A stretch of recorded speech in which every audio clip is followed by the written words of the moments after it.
Whenever there are traffic snarls, everybody says that you should use one-way streets and one-way traffic.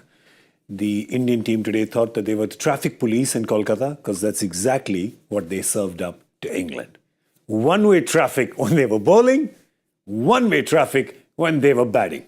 England did check into Kolkata, but they didn't manage to check into this game.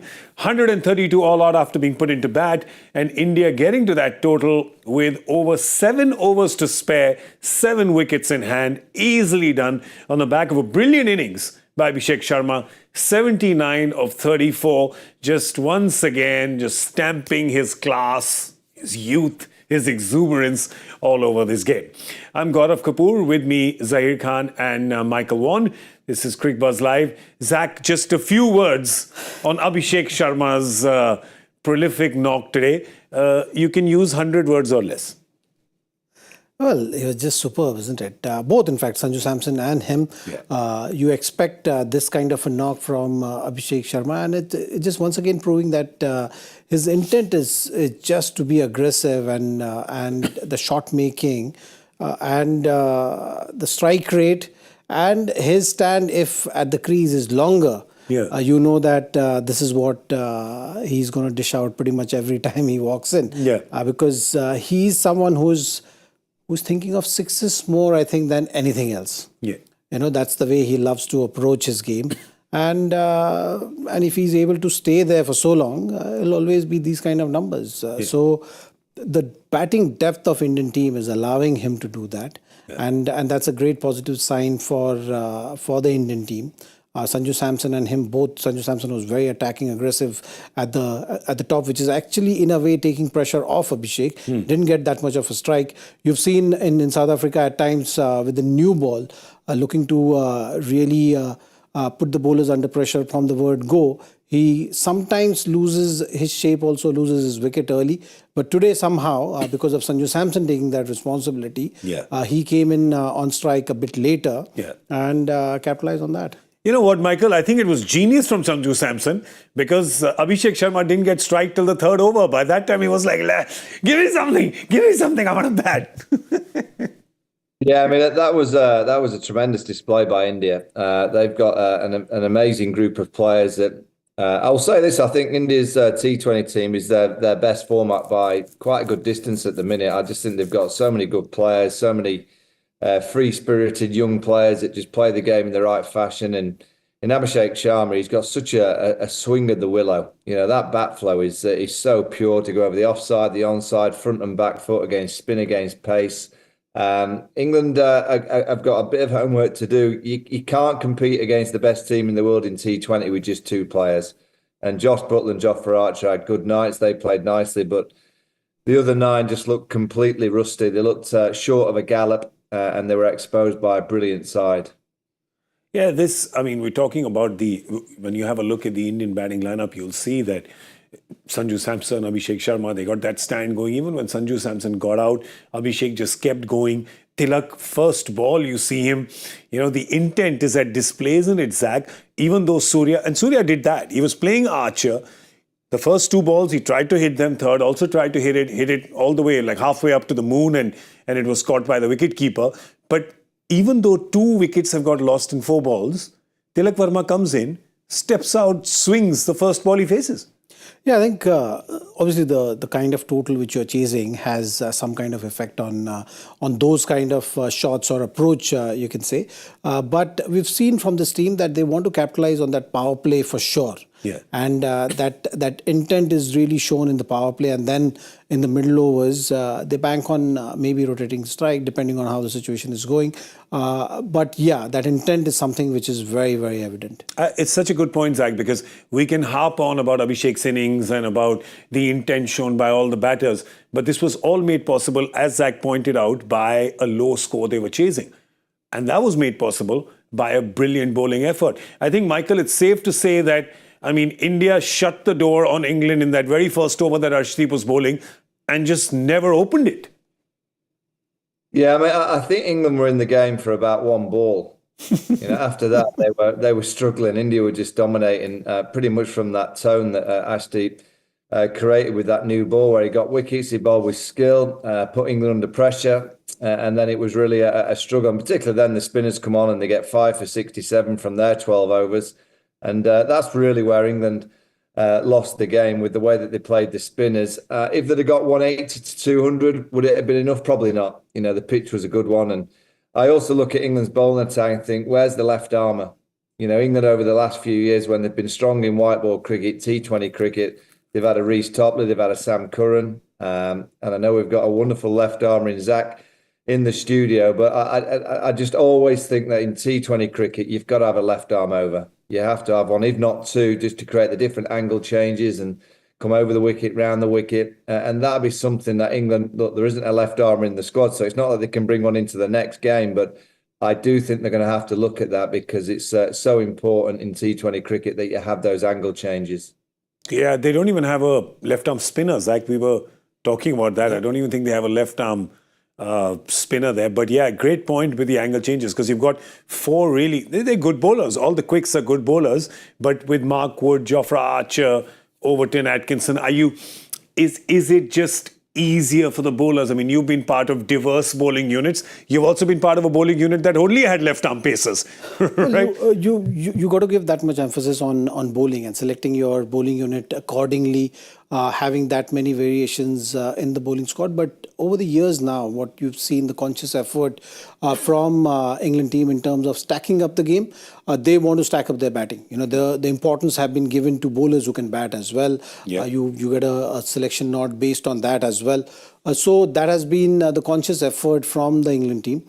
And that is the concern in this series. Yep. Looking at the first game, this kind of a loss can be demoralizing when you have the first game like this, where you're absolutely looking clueless. Yep. You want to win games with your bat, and the bat, except for Butler, seems like no one is able to figure out. Maybe Phil Salt to a certain degree, but he got out early today.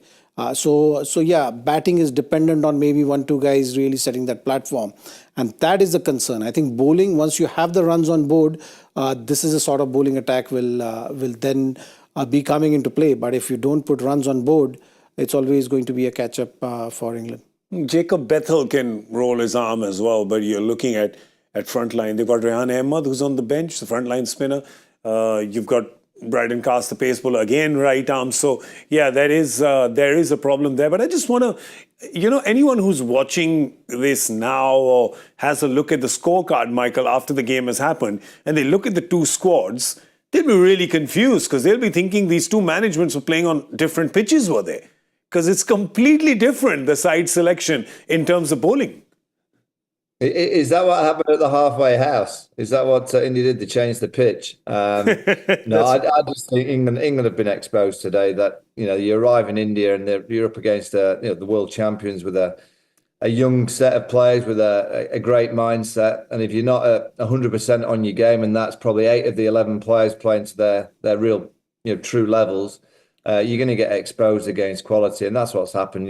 Josh Buttler and Jofra Archer were excellent. I thought Jofra Archer is really the standout quality and the standout performer, because we're also desperate for him to play, in all formats of the game. And I thought he showed his real quality today with his 2 wickets. I think there was 15 dots in his 4 overs. He's just got that natural ability to get the ball to bounce. But it'll be a concern. I mean, I don't think Brendan McCullum's the kind of coach that will panic too much. I don't think he'll go back to his room tonight going, I'm going to have to rip everything up. He'll be very trusting with all the players and be very positive around them. But fundamentally, that bowling attack, Gus Atkinson in T20 cricket, I've not seen a great deal of. It looks to me like they've almost picked their test bowling lineup for T20 cricket. And as we've seen over the last few years, it's a completely different game. So somewhere, somehow, and it can't be in India because they've picked the squad, they will have to find a left armour to come into this team. It's a really good point that Michael makes in terms of the England players and the test squad. You see the overlap that's happening there. And then you see the overlap that's happening with the India team. When you look through the entire squad, there was only one of them, Nitish, who was in Australia for the last 2 months with the test squad. So there is, Washi was there as well, who's in the squad. But I'm talking about the 11 that played today. There was only one who was there in in Australia, whereas with England, that overlap is a lot more. And as we are seeing more and more, Zach, is it fair to say that now it will reach a point where you will see very little of a player playing all three formats? That three-format player may become a rarity in cricket going forward? I think that's the natural progression, but it doesn't have to be that way. You know, if the player is good enough to play all the formats, if he wants to be available for all the formats and good enough to be part of the teams, then he should be part of that.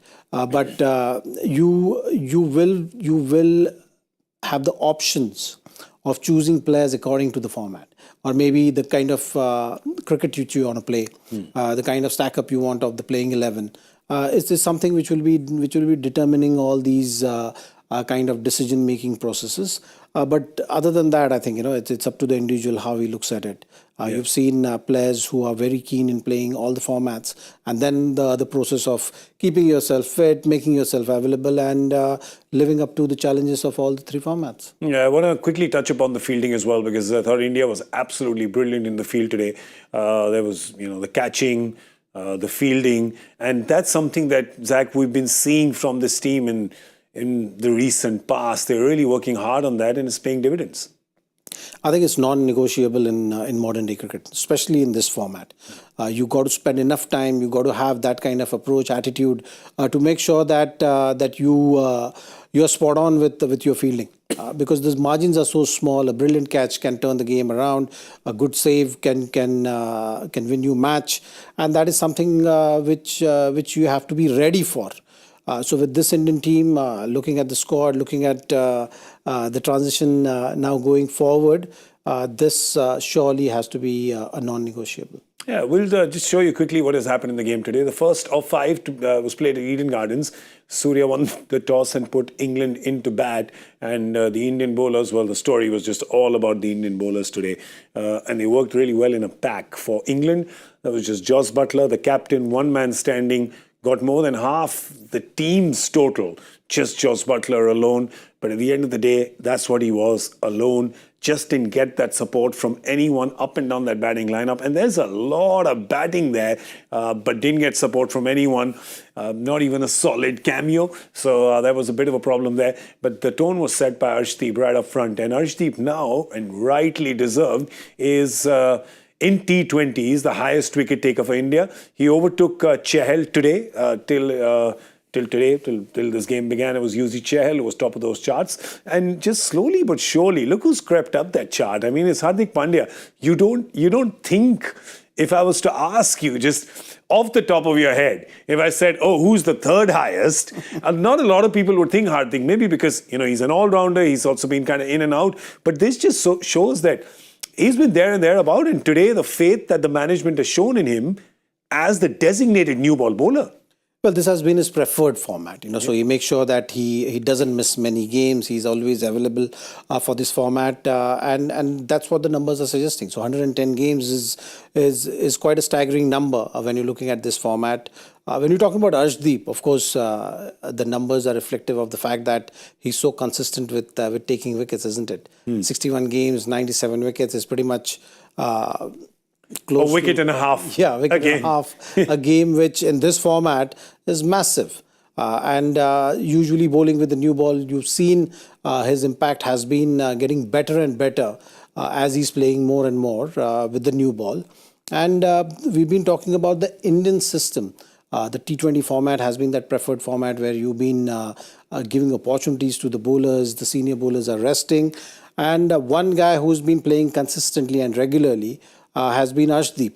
So it looks like he's really taken this opportunity and grabbed this opportunity with both the hands and cemented his place to be a force to reckon with, and highest wicket taker in this format, certainly going to give him enough confidence going forward as well. Yeah, and Michael, it's only been 2.5 years since he's been playing. His debut was summer of 22, so that's a smidge over 2.5 years.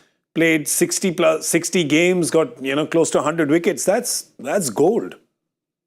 He's a class act. I mean, that ability to move it either way and set the tone. And he also looks like he likes the kind of the pressure of leading the attack and being that tone setter. So yeah, he's nearing 100, but he's going to end up with so many more. He'll take some catching actually, because I think he'll get plenty. He's going to play that much T20 cricket over the next few years.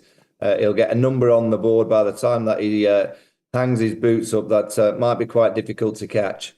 And also, let's talk about Hardik, because we did discuss this before, and there was a lot of discussion about the fact that India's gone in with just one specialist seamer, which was Arshdeep, and then had Hardik, who's an all-rounder, and had Hardik as designated new ball partner to him. So Hardik is moving up from that, third bowler, which you consider an all-rounder, to designated opening bowler, and he's up for it.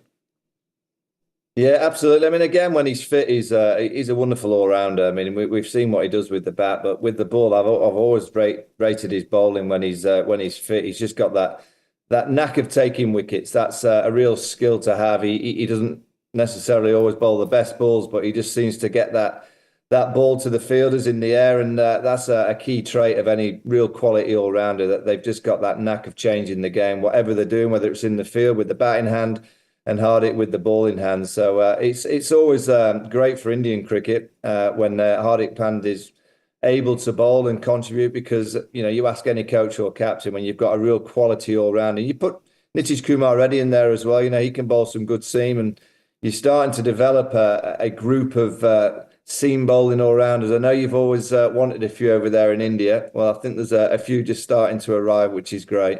Okay, now I guess the question for England is, what do you do in the next game? Well, it's a 2-day break, and on Saturday they play in Chennai. Now, Zach, does that mean if they're playing in Chennai, is it the Chennai pitch that we usually expect, which is spin-friendly, so the 3 spinners play again?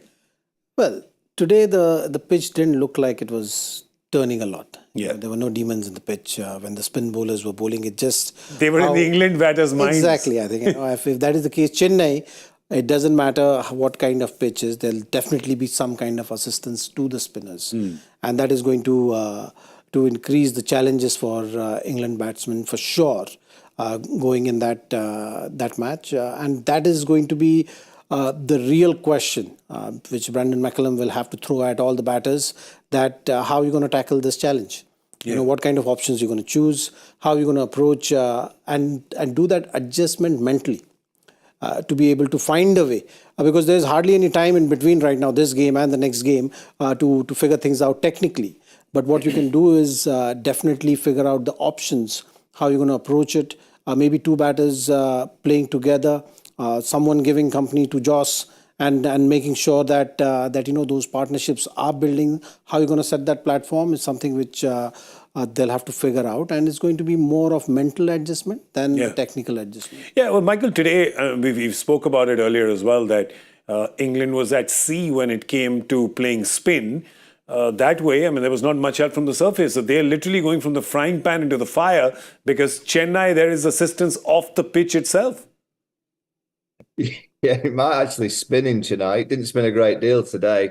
England will have a scratch of the head, and it wouldn't surprise me if they just went with the same team, because that's generally what they do. They stay very consistent. But I think they're going to have to look at 1 or 2 things. I mean, Duckett at the top of the order is probably England's best player of spin. You could argue that he might be better suited batting at number 4 against an India side that pretty much from maybe the 5th over, they're going to bowl a lot of spin.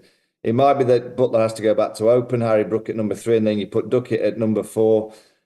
Who plays spin great with all his sweeps and reverse sweeps. Again, I don't think they'll do it, but this is the kind of advice I would give them, that you want to try and maximise what you have in your squad. I personally would bring in Jamie Smith. I think Jamie Smith needs to come in potentially for a Jacob Bethel. If you're not going to use Jacob's bowling, well, I'd argue that Jamie Smith's quality play, whacking a ball down the back end, could come in quite handy. And then Rehan Ahmed, if it is going to be a spinning wicket, probably for Gus Atkinson, because you're going to need more in terms of quality spins. So they're the kind of different combinations that I would go with if I was England. But knowing England, knowing Brendan McCullum and what I've seen him deliver for the Test team, they don't change a great deal. So it'll probably, all right, we've had a bad first game. We'll go again on Saturday and give all the players a second roll of the dice to see if they can improve. Yeah, probably do that. Maybe the one change that Michael is saying, because of the surface, not play 4 quicks, drop one of them and get Rehan Ahmed there for more spin. But for India, you're definitely looking unchanged at this, right? Definitely. I think they'll just stick to the same playing 11. Will not be any further changes in this. They already have 3 spinning options. So that is something which they'll continue with. Yeah, England, I think, will be thinking about maybe bringing in 1 spinner. But the question I have, because we've been so excited about seeing Mohammad Shami back playing international cricket after almost, about 16 months. Thought he'd play today, but they obviously have figured that he's not match fit enough, not ready, don't want to risk the injury. If he is available on Saturday for the second game, Zach, then the tough question is, what do you do? I think he was available today as well. You think? I think, yeah, it was just the playing 11 which the management decided to go ahead with. It was my feeling.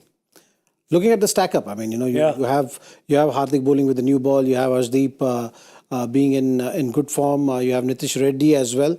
So they're banking on between Hardik and Nitish to give you those seam up overs if it gets difficult for the spin bowlers to give 12 overs.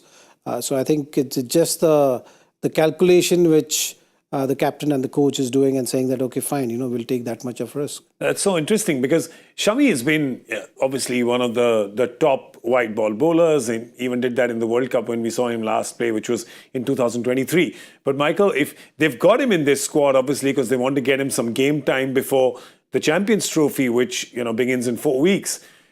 But if he's available for the next one, what do you do? Zach is saying he could have been fit even for this one. Where do you fit him in? Do you then put him in the squad and bench him? Well, I think you just pick your team for the conditions of what you feel is your best 11 to win the game. I mean, India have just played a pure game. I would think they'll go the same again on Saturday. Try and go 2-0 up, maybe go 3-0 up, and then you can start to bring in a player that's not played for 16 months. And, I think it's more the aspects of just getting him back out, playing on the pitch in front of big crowds again, because it just takes a little bit of time to get used to that. And then you've got the Champions Trophy. I don't think there'll be a great rush. I think they know that he's fit enough to play because they wouldn't have put him in the squad. But it's just a matter of the combinations that you require for all the different pitches. There's 5 matches, and I think both squads will use all their players. I don't think either coach will think of this series of anything but, you want to win it, but you also want to try different combinations and make sure that you bring in players back that haven't been playing a bit of cricket. You look at someone like Mark Wood, he bowled a couple of overs today. He might not play Saturday because he's only just come back from a big injury. They might not risk him 2 days after the first game. So just wait and see. I mean, I do think we'll see lots of swapping and changes. I absolutely guarantee we'll be seeing Mohammad Shami over the next week or so. Excellent. Like that. Want to see him. Want to see him back on the pitch. All right. We do have the joy factor question and answer to get out of the way. I just want to say that Michael Vaughan, he's very excited there because he got it correct. He did get it correct. I'll show you the question. Let me show you the question. It was not an easy one. In 2024, who was the only cricketer to score over 2,000 runs in T20 cricket with 15 half centuries and a century in 76 innings. 2,000 runs in 76 innings is pretty solid. And over to Michael Vaughan for the answer. Well, I gave you all a little bit of a tip when I said that this player played in the 100 tournament. It wasn't T20 cricket. He played for the Northern Superchargers, and it's Nicholas Pooran. That's right, Nicholas Pooran. Your boy, Zach. Your boy. 2,331 runs. That's a lot of runs, man. Yeah. That's a lot of runs. Zach, of course, is hoping that he gets another 2,000 or so for Lucknow over the next few seasons. Not just this year alone. Yeah. Let's see who was the first person who got the correct answer in. It is Tanmoy Chakravarti. Oh, a Hall of Famer. We have a Hall of Famer of the Joy Factor who got that correct. I would have got my power play prediction correct if it was not for that single, the last ball of the power play. But they were going hammer and tongs. So I didn't mind. I didn't mind losing that guess for the greater good. Greater good being the game finishing with 7 overs to spare. So that's fine. I'll let it go this time. All right. Well, that's all we have time for now. So we're going to see you on Saturday. Saturday, the 25th is when the second game is being played in Chennai. We're going to be here at 6:30 p.m. Indian Standard Time, which, just to remind Michael Vaughan, is going to be 1 p.m. GMT, right? 1 p.m. GMT. Just telling you, 1 p.m. GMT. So we're going to see you then. And we're going to see all of you at, well, whatever. Just do the math. Yeah. Just the toss happens and you come here. All right. Big thank you to Michael Vaughan. Thanks so much for joining us. Thank you. Thank you. Unfortunately, no wasabi prawns for him because he's not here. And big thank you to Zaheer Khan. Wasabi prawns for you on Saturday. Finished. Finished. Good. We're happy. I'm Gaurav Kapur. You were watching Cricbuzz Live. Good night. See you in 2 days.